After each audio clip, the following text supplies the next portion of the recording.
Et merci de nous retrouver pour la suite de ce débat. Ce soir, débat exceptionnel avec les représentants ou candidats des 9 plus grands partis israéliens pour vous aider à partir de demain matin à faire votre choix dans ces élections israéliennes, comprendre quels sont les programmes et propositions des uns et des autres. Alors maintenant, dans la demi-heure qui vient, je vais vous proposer de parler du sujet numéro 1 dans ce pays. Malheureusement, c'est la sécurité. Quelles sont vos propositions? Quelles sont vos idées pour améliorer la situation, à la fois que ce soit à la frontière avec Gaza, que ce soit face à la menace iranienne ou encore la frontière nord avec le Hezbollah? Binyamin Lashkar, vous représentez le parti de Benjamin Netanyahou. Comme dans toutes les campagnes précédentes, Netanyahou a agité le chiffon du sécuritaire. La réalité, ce sont quelques 1800 roquettes qui se sont abattues en 1 an et demi de la bande de Gaza vers le sud d'Israël. Si Binyamin Netanyahou est élu de nouveau demain soir, ça changera de politique? Je voudrais rappeler qu'on vient de vivre les 10 années les plus calmes de l'histoire d'Israël. Il suffit de se rappeler ce qui s'est passé dans les 10 années précédentes, les 10 années encore avant. On a vécu des vagues d'attentats sans précédent. On a eu 1500 morts pendant Oslo. On vient d'avoir les 10 années les plus calmes, donc on est peut-être un peu des enfants gâtés. Je tiens à vous dire que moi, il y a 15 ans ou 20 ans, si on m'avait dit que ce serait aujourd'hui la situation sécuritaire d'Israël, j'aurais pas cru et j'aurais signé pour ça tout de suite.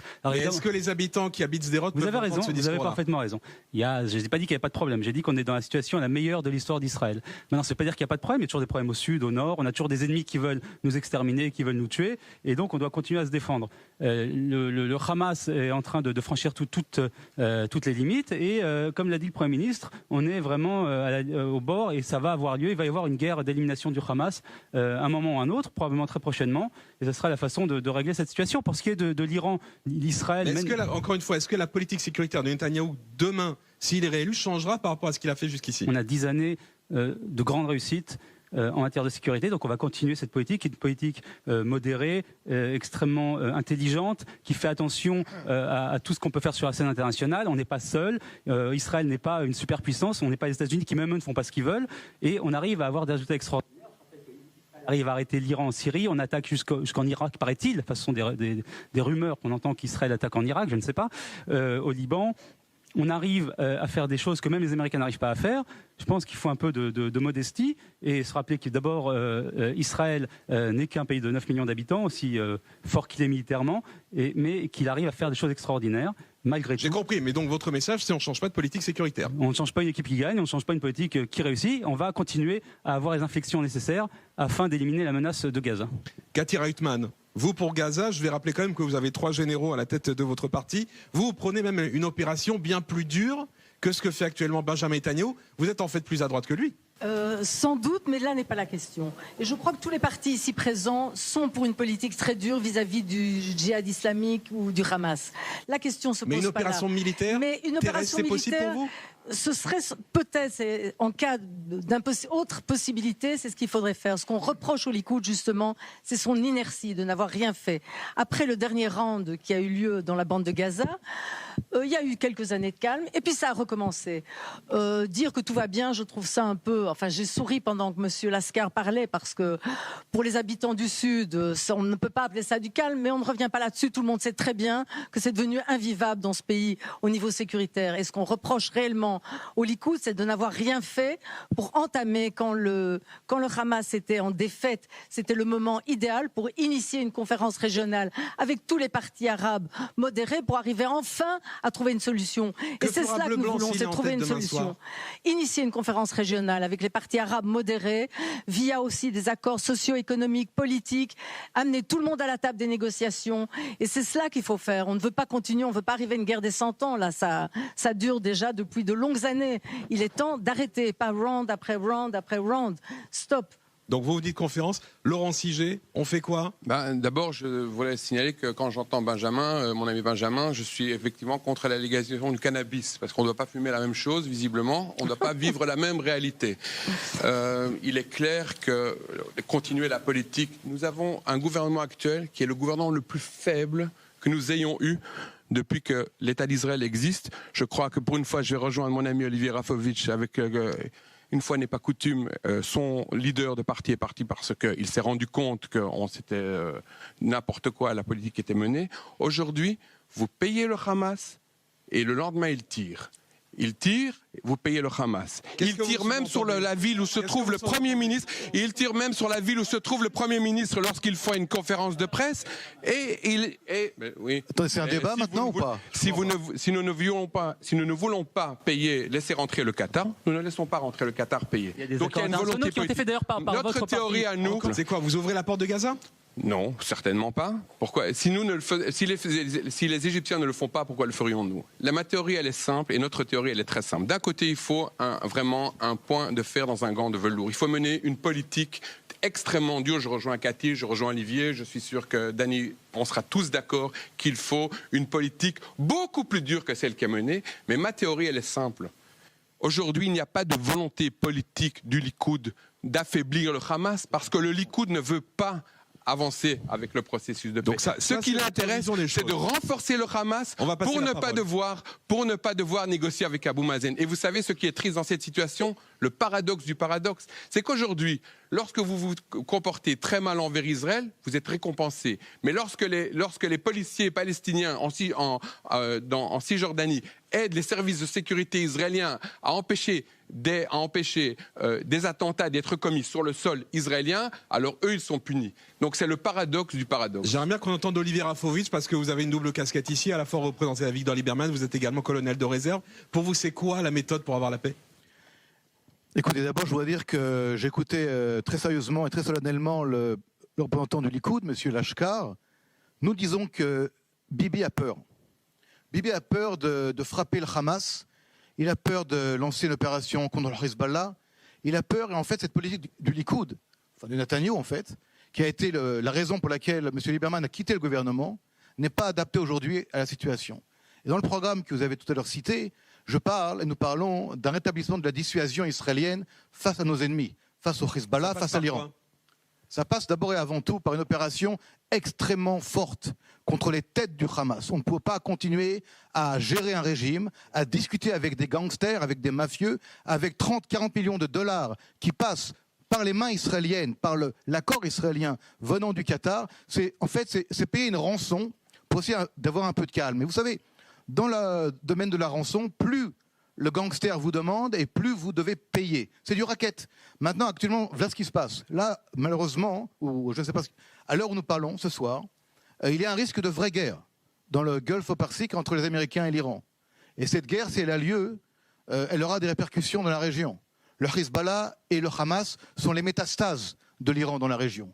Et lorsque l'État d'Israël, Tzahal, est faible ou perçu comme tel face au Hamas ou face au Hezbollah, l'Iran va penser que nous pouvons peut-être être aussi une cible. Donc tout cela réuni n'a pas seulement une application sur la zone sud d'Israël ou la zone nord, a une application régionale, internationale. Et juste un mot, si vous me permettez, nous devons, dans l'urgence, je répète, former un gouvernement d'union nationale, je dirais même d'urgence nationale, parce que si nous ne le faisons pas nous-mêmes, nous serons, par la force des choses et par la guerre qui va arriver ici, dans l'obligation de le faire.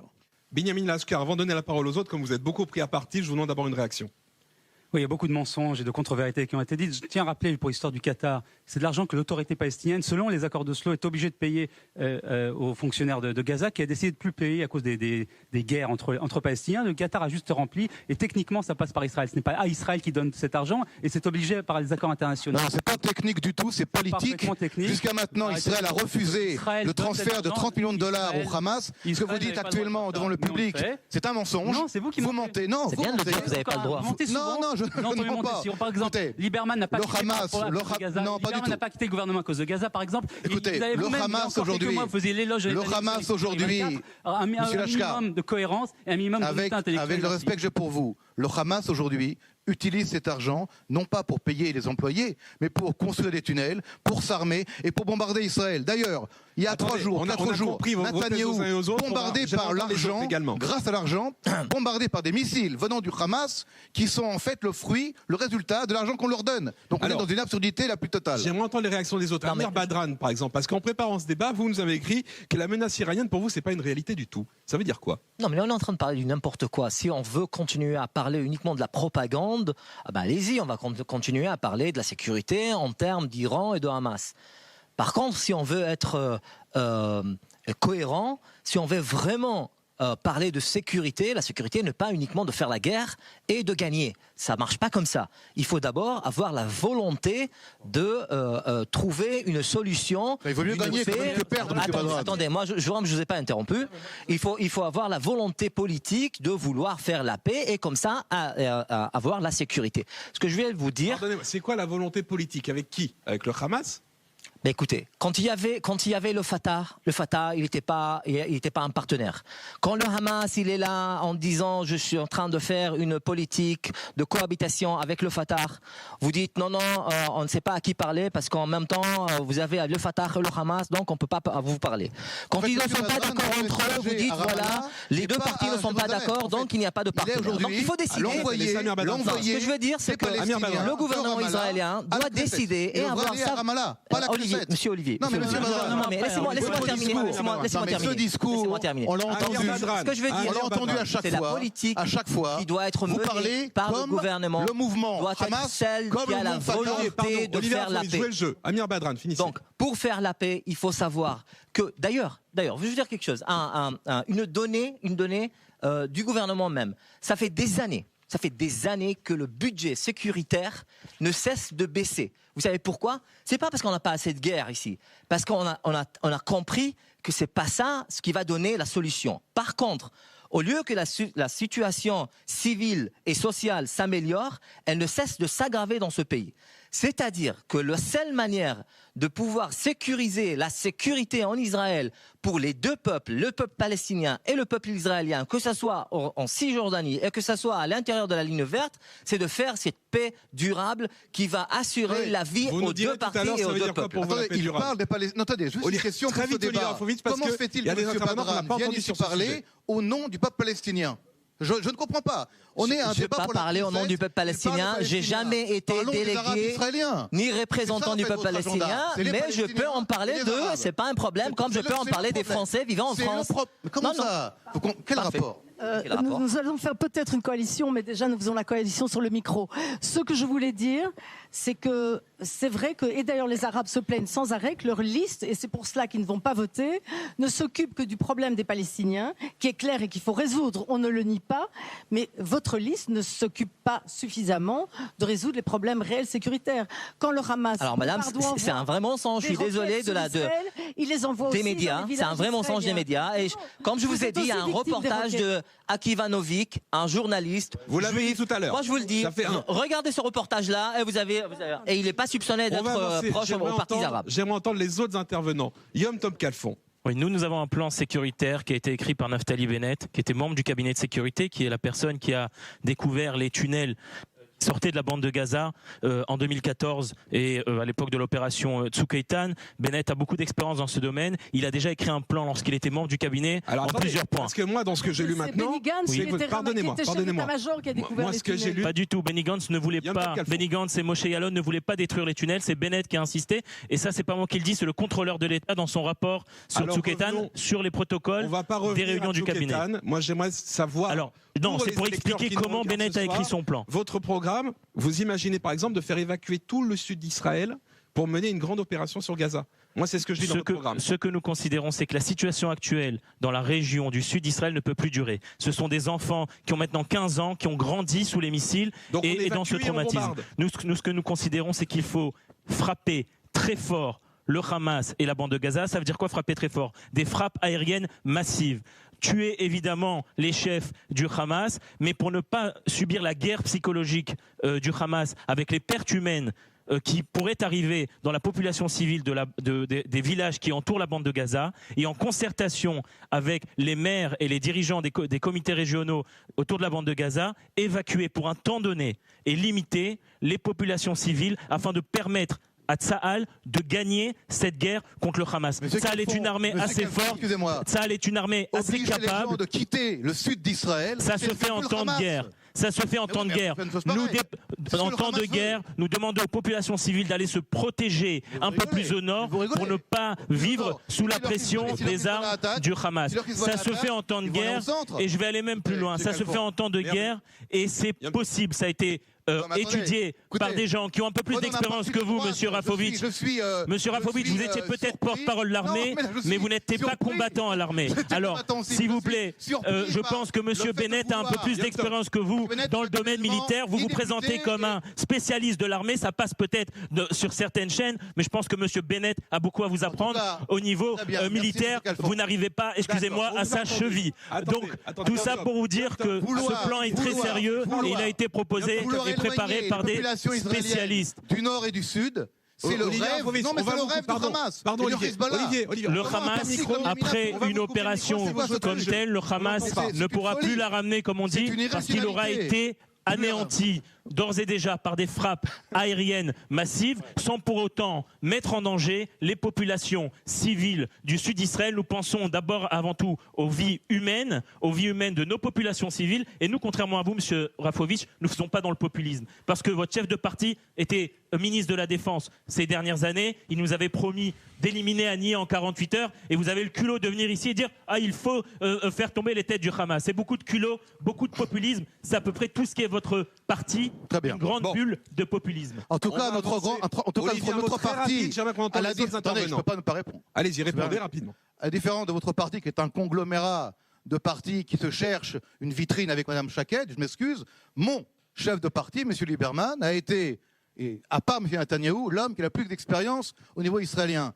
Maintenant, pour votre question sur la sécurité. C'est 20 ans qu'il a la Knesset. Alors, je vais vous dire, vous allez dans la rue, vous demandez une loi qui a été votée par M. Lieberman, je pense qu'aucun citoyen israélien ne serait capable de nommer une seule loi. Un peu de respect. Ce qu'a fait Mme Shaked, je crois qu'un peu plus d'Israéliens. On verra demain soir les résultats. On verra demain soir les résultats. En tout cas, ce que nous avons, nous, voulu faire, et que nous allons faire, c'est que M.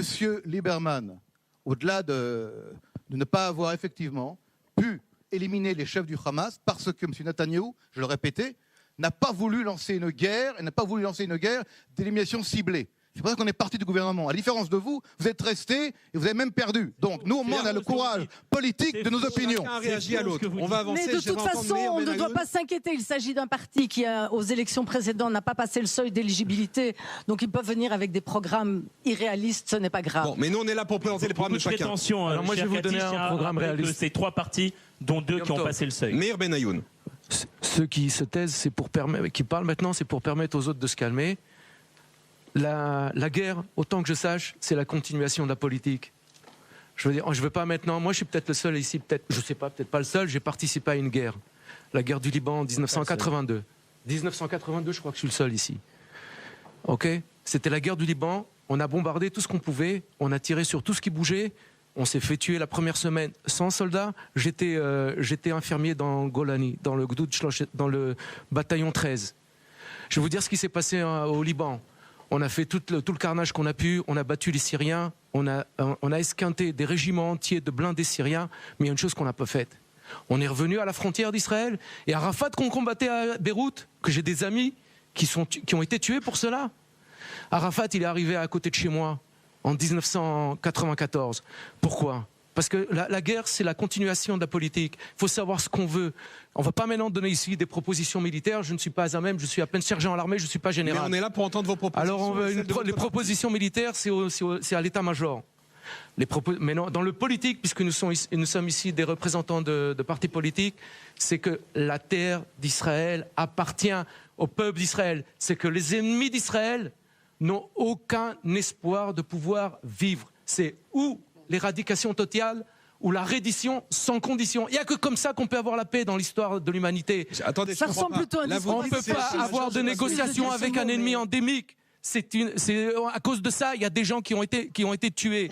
J'ai enterré personnellement. Mais vous voulez en tuer beaucoup, là, si j'entends bien. J'ai entendu, Madame Kaiti Reutemann, vous n'étiez pas là, monsieur là-bas parlait tout à l'heure de Ehud Barak.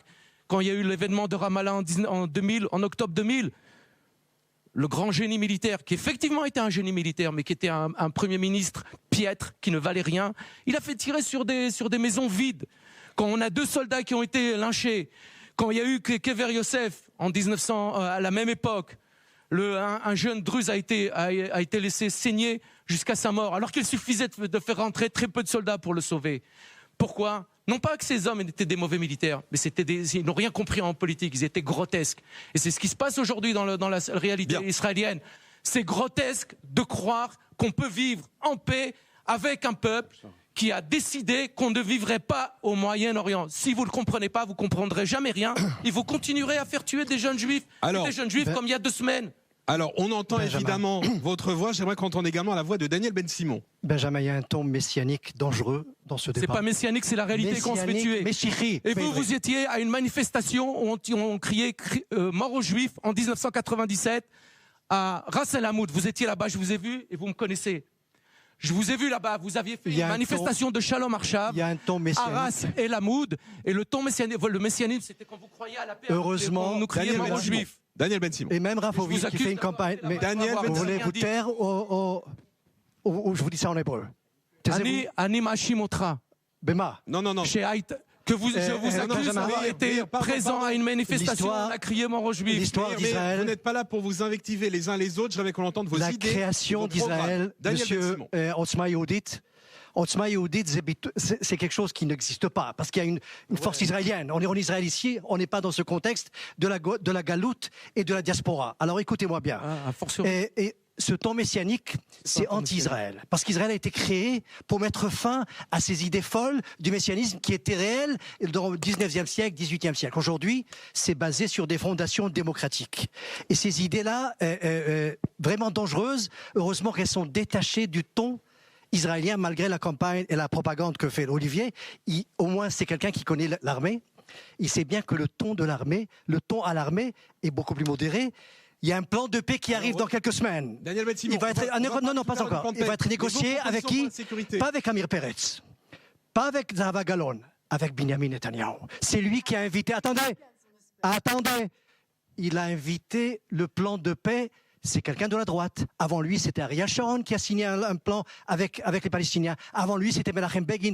Je perds pas de sommeil quand la droite est au pouvoir. Je sais que vous allez signer un de ces jours, parce que le messianisme, c'est bien dans la rhétorique. Netanyahou. Mon parti est assez fort, nous ne laisserons pas faire ça. Alors je vous dis, ce qui me met. Vous êtes non, c'est une rhétorique messianique dans ce débat. Je suis désolé. C'est quelque chose qui est dangereux. Mais je suis. C'est très bien d'être messianique. Je suis gauchiste. Nous croyons. Et j'étais à Ras Al Hamoud, il paraît. Je ne sais pas, mais apparemment j'étais à Ras Al Hamoud. Mais je vous dis que c'est. Revenons aux idées, aux propositions. Le Parti travailliste. Porté précisément pour vos propositions pour la sécurité. Pardon, Meir Ben-Aoud, c'est pas le sujet maintenant.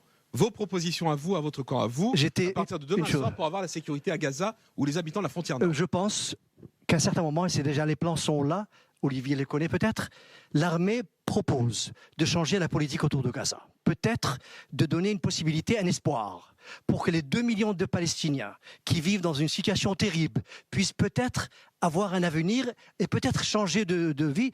Et là, c'est quelque chose de sérieux. Ça vient des chefs des anciens et le chef de l'état-major. Ça vient des Ehud Barak. Ça vient des chefs, des gens responsables. Des gens pas messianiques qui ne lisent pas la Bible avant de faire de prendre une décision. Et c'est ça qui est important. Le messianisme, je suis pour, mais c'était avant, mais pas pour diriger un État. Voilà. On a compris votre message. En parlant de Messie, puisqu'on a un représentant du chasse ici, et aussi Taïeb, traditionnellement, votre parti suit un petit peu les propositions militaires, on va dire, de Benjamin Netanyahou. C'est le cas également pour cette élection ?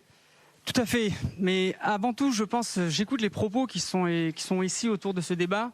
Et je comprends la discussion que j'ai eue avec le leader du parti, Monsieur Aryeh Deri, qui est un des plus, on va dire, plus anciens des ministres qui ont fait partie du cabinet de sécurité. Je lui posais la question justement pourquoi est-ce que Benjamin Netanyahou disait toujours qu'il était posé et attentif et qui toujours à la fin donnait une conclusion qui était celle, en fin de compte, qui était admise par la majorité du cabinet de sécurité. En vous écoutant, j'ai l'impression que tout le monde ici a fait partie des cabinets de sécurité, c'est exactement ce qui se passe là-bas. Je pense qu'à l'intérieur, on parle au sein du cabinet de sécurité, il y a beaucoup de données qui ne sont pas là. Comme disait Ariel Sharon, ce qu'on voit d'ici, on ne voit pas de là-bas. Et j'entends beaucoup de paroles et moins d'actes. Par exemple, M. Lieberman qui disait en 48 heures, quand je serai ministre de la sécurité israélienne, de la défense, j'exterminerai le chef du Hamas. Je ne vous ai pas interrompu. Je ne vous ai pas interrompu. Je ne vous ai pas interrompu, Monsieur Rafovitch. Je ne suis pas votre soldat, vous n'êtes pas mon sergent. Donc laissez les choses telles qu'elles sont et laissez-moi terminer mes propos, s'il vous plaît. En ce qui concerne le cabinet de sécurité, je pense qu'aujourd'hui, au niveau du débat que l'on vit ici et autour justement de cette campagne israélienne, beaucoup de choses sont dites, moins d'actes sont faits sur le terrain. Je pense que le cabinet de sécurité israélien, avec à sa tête Benjamin Netanyahou comme Premier ministre et avec les partis de droite, ont eu une politique. Mais je pense que ce n'est pas une politique en fait, c'est un savoir-faire, beaucoup de données que l'on n'a pas ici sur ce plateau, des choses qu'on appelle en hébreu des continuations sur chaque missile qui peut être envoyé, par exemple, à Gaza. Il y a beaucoup d'autres choses. Vous lui faites confiance jusqu'au bout. On lui fait confiance. Nous sommes pour une attaque à Gaza dans la mesure du besoin, en prenant en compte tout ce que le cabinet de sécurité a en face de lui. Laurent, si j'ai une réaction. D'un côté, on va du Chasse jusqu'au Likoud. Aujourd'hui, il n'y a pratiquement plus d'hommes politiques au sein de ces partis qui sont des anciens chefs d'état-major et qui ont une expérience. Il y en a 3 chez Cathy, il y en a chez donc Bleu-Blanc, il y a des hommes politiques qui ont de l'expérience chez Lieberman, il y a Amir Peretz à qui nous devons quand même le dôme de fer, et si nous sommes assis, et si vous êtes assis, monsieur Benayoun, gentiment chez vous à la maison, c'est grâce à monsieur Peretz qui a une volonté politique de créer et de faire payer le dôme de fer alors que l'armée était contre, et nous avons chez nous Ehud Barak. Ce qui est extraordinaire, c'est qu'aujourd'hui, les anciens du Mossad, les anciens du contre-espionnage israélien du Shabak, tout le monde est contre la politique complètement dingue et messianique proposée par les gens qui sont là à ma droite. Ce ne sont pas les généraux qui fixent la politique, monsieur Sigier.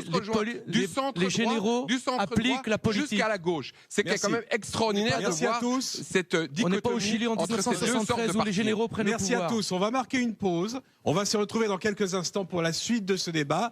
Juste après la pub, vous allez retrouver dans Réveil Sapir pour faire un point complet sur l'info du soir. Et juste après, deuxième heure de ce grand débat, toujours ici, depuis le théâtre Nalagat à Jaffa, on va parler d'un autre sujet qui a été totalement oublié dans cette campagne électorale. C'est le quotidien des Israéliens. C'est la santé, c'est la vie quotidienne, c'est l'école, c'est le coût de la vie. Autant de sujets que nous évoquerons tout à l'heure, juste après la pause. À tout de suite.